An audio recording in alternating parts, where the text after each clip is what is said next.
Hello, I'm Soycat, and no matter what you hear elsewhere, there are only two countries which will exist soon that don't exist right now. One of these is Bougainville. This is the most famous and the most likely of the two. This is the island right here, Bougainville Island, and politically it forms a part of Papua New Guinea. As you can see, it's currently part of its territory, but in terms of geography, it's a part of the Solomon Islands. And so it's decided, rather than having to pick between either of these countries, what if they went for full independence? They held a referendum, they agreed on independence, and now it's just a matter of scheduling when that independence officially occurs and when they can take over their own government function. Right now that is set for 2028, and so this is the most likely to be next country added to the planet. Unless something disastrous happens in the next 3 years, which I'm not ruling out, this is the next country which we can say almost for a fact will exist. It's still possible Papua New Guinea tries to block it at the last minute, but in a similar vein we have the opposite situation, not where a country is seceding from another, but where multiple countries are coming together, and so the country count will go up by 1 in 2028, but somewhere in the 2030s it will likely drop by about 4 or 5, because these 5 countries here are looking to form together.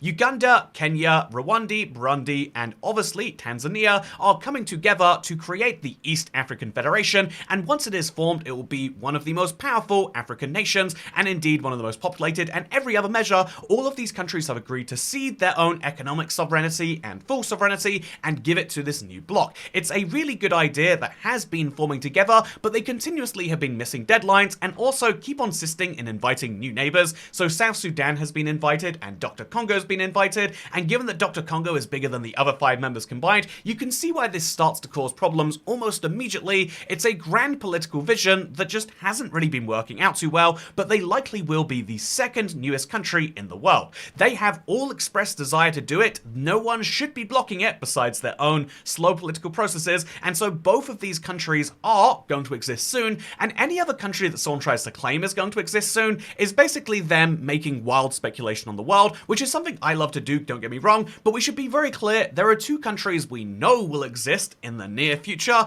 and then we've got the wild speculation, and that made me realize, you know, how do people even come up with 12 countries that'll exist soon, or 5 countries that'll exist soon? And so I did a Google search, and it's funny that if you Google countries that might exist soon, even Google is willing to summarize all of these videos and all of the articles about this, and so today I figured it'd be fun to go through Google's list of new countries that might exist by 2030. There are 15 of them, but Bougainville looks like it lines up with one we have already, and so here are 16 countries that might exist. Will they exist or not by 2030? Let's be really simple here. Catalonia has the problem that it is a part of Spain, and because Spain has so many separatist movements, Spain has a rule where you cannot sever anything from Spain. It's got a similar to the US constitution in that way. It is very, very hard for a region of Spain to become independent, and although they've held independence votes, they've all been illegal and therefore not recognized by Spain, and so short of a violent uprising or short of a very strong political negotiation, they certainly won't be getting a guarantee of independence anytime soon, let alone by 2030. Catalonia then brings up the Scotland question. These are, I would say, the 2 easiest independence movements to point to in the world, because Scottish independence doesn't just have a vibe to it, it actually has a voting history. If you are not familiar, in 2014, Scotland held an independence referendum, and they only voted to stay by 55 to 44%. In other words, about 400,000 Scottish voters were in the ones who skewed the favour there. And what's really interesting is that some areas in the middle of Glasgow and apparently that has to be Dundee, right? Dundee and Glasgow both voted to actually leave Scotland, or rather for Scotland to leave the United Kingdom, and that is a big deal. However, as you'll notice, even though yes and no, since the referendum, have basically bounced back and forth as to which one would be the winner, at some point, independence has been winning these polls. Ever since the current geopolitical events in the world, people have started to realize that being part of a bigger economic bloc has its benefits, and that does have all sorts of implications when it comes to the UK, but particularly Scottish voters are slightly more likely to want to stay in the UK, even if just to weather the storm. Indeed, I think independence movements as a whole are kind of on the slowdown right now because of the risks involved, although Somaliland isn't covered by that. Somaliland is already a de facto state. So here's an interesting one, right? Bougainville is going to exist, it's not might exist, unless literally Papua New Guinea decides to slow down the process on purpose or by accident. Bougainville Island will be a brand new country, but what about Somaliland? Well, what's interesting about Somaliland is you can see it right now. If we type it in on the map, I don't know for sure sure that it will show me the exact region, but this is Somaliland. It's officially the Republic of Somaliland, and it's a de facto state in North Africa that claimed independence from Somalia, but didn't really get it officially. And so there's a non-recognized state here. Is it fair to say that it's not a country and that it doesn't exist yet? I don't really think so. The same argument could be made for Abkhazia here. This is a partially recognized state in the South Caucasus, and if I'm not mistaken, Abkhazia is a part, it's just over here, and it basically represents this big problem. You know, actually, let's confirm that that is Abkhazia. So this is Abkhazia, and it is, in fact, the one that comes out of Georgia. So what's really interesting about this, and then the other one that comes out of Georgia, because Georgia has two partially declared independence movements inside of it. This is South Ossetia, and then the North Ossetia is in Russia. But what's really interesting about this is the fact that, yeah, they are already a country. They already run their own stuff, and they already have backing from Russia. There's Sochi just over there, by the way. Didn't realize just how close Sochi was to the Georgian border. Jesus. Anyway, what's really interesting about this is that, yeah, as a result of Abkhazia already existing, is it fair to say that either of these countries aren't real yet? I don't think so, and so I'm going to make the argument that these either already exist or they don't exist, and they won't exist by 2030 in the sense that the world isn't going to decide to recognize them, because Abkhazia is mostly backed by the Russians, and the world isn't really that on board of helping out the Russians these days.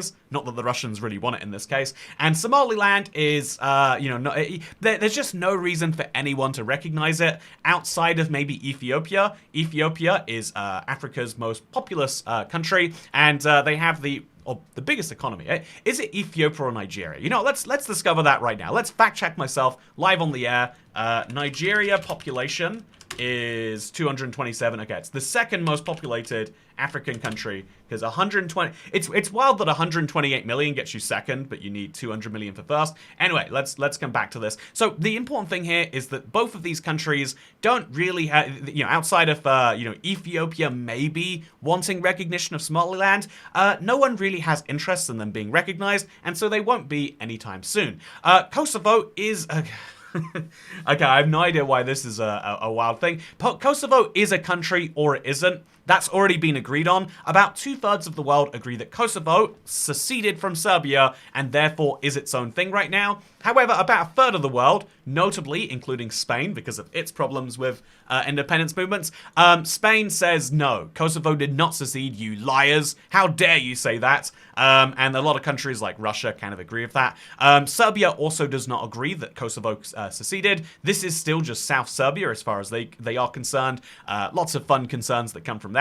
And so, yeah, Kosovo exists or it doesn't. It probably won't exist more by 2030. By the 2040s, we can start to talk about maybe EU membership. I think being a member of the EU would probably give them full recognition as a country, but then by the 2040s, the EU might be a much more integrated bloc to the level where you might say, actually, Belgium is a country in the same way that Scotland is a country. They are countries, but most of their country behaviors are managed by a different government somewhere else. Anyway, speaking of Belgium, one of the interesting examples here is Flanders. So I know, I do know quite a few Belgians. I actually realized recently that I know one Dutch Belgian and one French Belgian, perfectly balanced as all things should be. But what's interesting is the north of Belgium is Dutch speaking. The south is French. The south is sadly a substantial amount poorer than the north, and so it results in a whole problem because Belgium is an artificial construct. Hate to say it, but there's France, there's the Netherlands. We decided to make this neutral space between them and Germany, and Belgium's existence is it's a bit questionable. I have a Belgian editor, I'm allowed to say that. But basically, so there's always this question of like, well, if their very country is a little bit questionable, surely it will break apart. And the answer actually seems to be no. I speak to people in Flanders all the time, and they're like, yeah, I don't know why Belgium exists, but I do want for it to keep existing. I speak to people in the south all the time, and they're like, I don't know why Belgium exists, but of course it's going to keep on existing. Everyone believes that it should exist, and that is the biggest component in keeping it around. I think also the fact that North and South Belgium share Brussels is one of the and Brussels is the capital of the EU. There's a lot of great things that Belgium gets from its location as this kind of neutral middle point, and they would be giving that up if they went their own independent ways, and so there is certainly not a movement to rejoin their other, like South Belgium rejoining France or North Belgium joining the Netherlands. There are always like mild movements in that direction, but I think certainly not going to happen soon. Next up here, we've got the Basque Country. This is another region of Spain. It does have some of the most unique Spanish traditions. There is kind of like Spanish culture, and then there's kind of a little bit of Catalonian culture of like, hating Airbnbs and stealing your wallet. And then there's the Basque Country culture, which is where a lot of Spanish food actually comes from. But yeah, I would say that even though the Basque Country is a very unique thing, and even though they had this whole, I think, am I mistaken in saying the Madrid bombings were as a result of, let's find out. Madrid bombings. I want to say one of the most horrific terror attacks we've had in Europe were by, okay, let's find out. So it's the deadliest attack in Europe since Pan Am Flight 103, sorry, which was in Scotland, fun fact, in Lockerbie. We've got the attacks were carried out by individuals who opposed Spanish involvement in the 2003-led invasion of Iraq. Okay, you know what? Don't worry. They decided to kill 193 Spanish people because they were worried about Spanish people dying in Iraq. That's a very logical reason to do what they did. As long as they didn't lie about being terrorists, whatever. I'm kidding, by the way. Have to clarify, not a fan of the Madrid paint train bombings. So next up we have, that leaves us with just 3 examples left. We've got New Caledonia, we've got Republic Srpska, and then we've got Rojava, and we've got West and East Libya. So let's go through each of these in order, shall we? The New Caledonia is an island that likely will eventually be independent. That's because it's a part of France, but it's all the way over here. I always lose it. It's like right here. It's New Zealand like 3.0 if you ask me. So New Zealand 3.0, also known as New Caledonia, has these very loyal islands with a town called Wee. How do you tell people you live in Wee? Anyway, what's interesting about this is that New Caledonia is a French territory, but it's not fully integrated into France like the rest of the country, and so they likely will at some point go independent. They have to hold a series of referendums, and they're in the process of doing that. Their independence is on the table, but not by 2030. 0% chance. France moves too slowly to get independence by 2030 if they wanted to, let alone if they're actively not on board with the idea. And so, New Caledonia, independent country one day, sure, not by 2030, but likely, yeah, if you're looking for like eventually independent countries, it's just a matter of time until New Caledonia locks that down. Although actually, let's be sure. New Caledonia independence referendum. Okay, so they held one in 2018, and they're holding one. So there we go. As you can see, so 43% of people said New Caledonia should gain full sovereignty, and as you can see, 56% of people did not. Then they had the opportunity to vote again, and they voted by slightly more people. And then there was a third referendum, and people said, no, let's not do this at all. But you can see that, like, New Caledonia, they're on the edge. If it was the right time, if we're in a super independent moment, of course they would vote. If they're at 53% no, if they're at 47% now, more than Scotland, then it's funny because they're New Scotland. But, the idea that, like, New Scotland will secede is eventually going to be true, but it's not on the near horizon, and it's not, like, even debatably true right now. And so, yeah, what's the situation in New Caledonia? Wait some time. Next up, we have Republic Srpska. Oh my god, you've got to look into this one. This is the political division of Bosnia and Herzegovina. So 1 represents Republic Srpska, 2 represents the Federation of Bosnia and it represents the. Wait, yeah, no, one of the 2 entities in the federal entity is the Federation of Bosnia and Herzegovina. Okay, so one of these is Bosnia, one of these is Republic Srpska. Basically, Bosnia has a lot of Serbians and a lot of Croats living there, and so the way they had a big war about it, and the only way they could resolve the war is saying, okay, Serbians more or less govern themselves, Bosnians more or less govern themselves, and in this third zone, there's an equal balance between the two, so those people can govern themselves there. It's 42% Bosnians, 34% Serbs, 20% Croatian. It's just a nightmare in this district. Pretend it doesn't exist. Instead, just say there's a Serbian Bosnia and there's a Bosnian Bosnia, and the 2 Bosnias come together in a greater federation, which was agreed in Ohio, which is how you know that it's a terrible agreement. But in reality, the biggest benefit of this system being so unstable is that actually Yeah, it's funny. Due to the high powers the entities have and the political differences, Bosnia and Herzegovina is described as a confederation. It is a very, very wild system in Bosnia, but it just about works, and that is the reason why there is basically no talk of Republic Srpska, despite having their own flag and their own leader wanting to secede, because what would they benefit from with secession? They obviously couldn't join Serbia, even if they wanted to. In terms of just the borders, that would be a nightmare. In terms of the international agreements, that can't be done. And so what would they really get, given that they already govern most of themselves anyway? The answer is more war, and the Balkans are kind of done with that. I think if we look into... my ex-girlfriend's dad actually fought in the Bosnian War and was like, oh yeah, had to save my fatherland. And I thought it was a really interesting case of yeah, just a bunch of people kind of died to go and achieve nothing. No one is a fan of it, right? 30,000 soldiers killed, 20,000 Serbians. Or Republic Serbians. And then there's some Croatians who got involved in that too, because of course there's a little bit of complexity in there. Anyway, yeah, a three-way war was an absolute mess, and it was accompanied by ethnic cleansing. Do you want ethnic cleansing? The answer should be no, but if the answer is yes, you can cheer for Republic Srpska. Okay, two more countries. Rojava. Rojava is a part of Syria. Syria is in the process of unifying the country right now. If they don't unify the country, maybe Rojava could become independent. However, I think the world is kind of on Syria's side. They want to have a unified Syria. So again, unless it is in the interests of, say, Turkey to represent, to have an independent country there, which it is not, or Iraq, which it is not, or Iran, or Israel, or Saudi Arabia, which it is not, then Syria likely won't stay fractured. If it was in, if Turkey thought that they could, let it go independent, then take it, and they wanted to take it, maybe you'd see some moves toward independence, but Rojava is technically an independent-ish country right now that won't be for very long, because it hasn't ever officially been, and West and East Libya is the craziest example. It's so crazy that when we click it, it tells us about West and East Canada, which is wild in my opinion, but yeah, I think West and East Canada is more likely than this. Oh, I forgot to mention, the Federated States of Micronesia on here for some reason.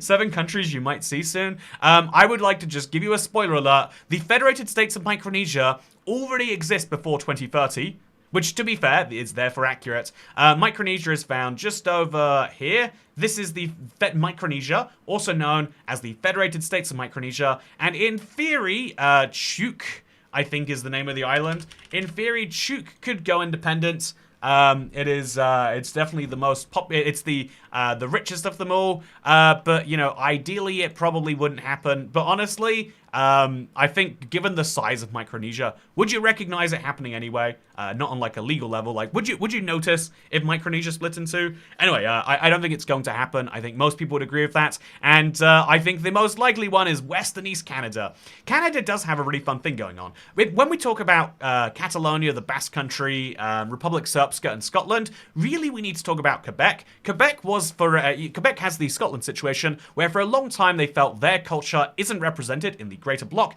and so there's always been a Quebec separatist movement. And nowadays there is also a similar Wexit movement, like Western Canada leaving. I think that is also all on hold. I think one of the big upsides of the world being an unstable place, as it currently is right now, who's to say what the reason is for that, but one of the upsides of the world being a really unstable place is that Canada is getting a lot of benefits and is getting this big dividend of oh yeah, Canadians see themselves not as provincial people first, but as a Canadian first, and so now interprovincial trade is going up. Quebecers are starting to at least put into the closet the idea of separatism, and yeah, I think the US being crazy might have saved any country that worries about independence movements. So if you're a Spanish anti-separatist, then you should really be concerned about this man right here.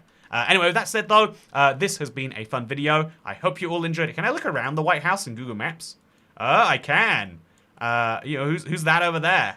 That's someone. Is that George Bush maybe? Anyway, with that said, I hope you all enjoyed today's video. If you don't know, I found this in my YouTube trends page. So actually, 2 things. First of all, I want to tell you how much I earned my video, talking about how much I earned. This video got me 45 subscribers and earned me $23 US, which is really low, I think, on a revenue per 1,000 views rate. But also, yeah, if you don't know where the idea for this video came from, it came from my YouTube analytics page. On the YouTube analytics, they'll tell you not just how much you earned, but they tell you what your audience wants to see. This is what your audience are looking for. My audience are looking for cat breeds from different countries, why democracy is mathematically impossible, the boats that built Britain, is very low interest from your viewers, actually. Why would they tell me? But actually, people would like to see things you might not know about Europe. It's got very high interest from my viewers, and so as part of this week's experiment, that will be the next video. But yeah, otherwise, I hope you all enjoyed learning about countries that might exist soon. As for the thumbnail, I'm not going to be doing MS Paint thumbnails anymore, but I figure I would show you. I'm going to show my editor like a vision of what I have. So I'm going to do my bad MS Paint thumbnail, where I've got like... I think Scotland is the easiestly recognizable. You know, like, okay, that's what Scotland looks like, right? More or less. If I just make a little, like, Union Jack, not Union Jack, the Scottish Jack in there, the St. Andrew's cross, I should know it as an Andrew. It would make a little St. Andrew's cross in there. So this should be blue, right? There we go. A little blue there, a little blue there, a little blue there, a little blue there. So we'll have, like, Scotland, like, you know, like a red arrow. Leaving away, and then we'll also have, just to be confusing, we'll draw New Zealand, picture of New Zealand here, and then I'm thinking like label that Zealand 3.0, and I'm thinking this one is because everyone knows about the obvious independence movements, and so if we're gonna have like 16 in our title, which I think we did go through 16 countries today, if we're gonna have that, then we obviously need to have a situation where people understand Zealand 3.0, put this text on screen. There we go. Okay, so this is going to be my temporary placeholder thumbnail, and I'm going to get Naito, my editor, to make a high-quality version of this, obviously with a little blue pin in the corner here. And yeah, just in case you're curious, I think higher-quality thumbnails are probably worth doing, even though more people seem to click on these. So this is my thumbnail for this video. I hope you all enjoyed it, and I look forward to seeing you in fun facts you might not have learned about Europe before. Oh. Is that Bill Clinton over there? Oh, this is fun. I can go look around at the presidents or something like that. Oh, I didn't realize how like old style the White House was. It's got like European castle vibes, you know? It's fun. Anyway, speaking of fun, I hope you all enjoyed, and I'll see you in the next one. Goodbye. Wait, goodbye. Oh, this isn't a very good image. See ya.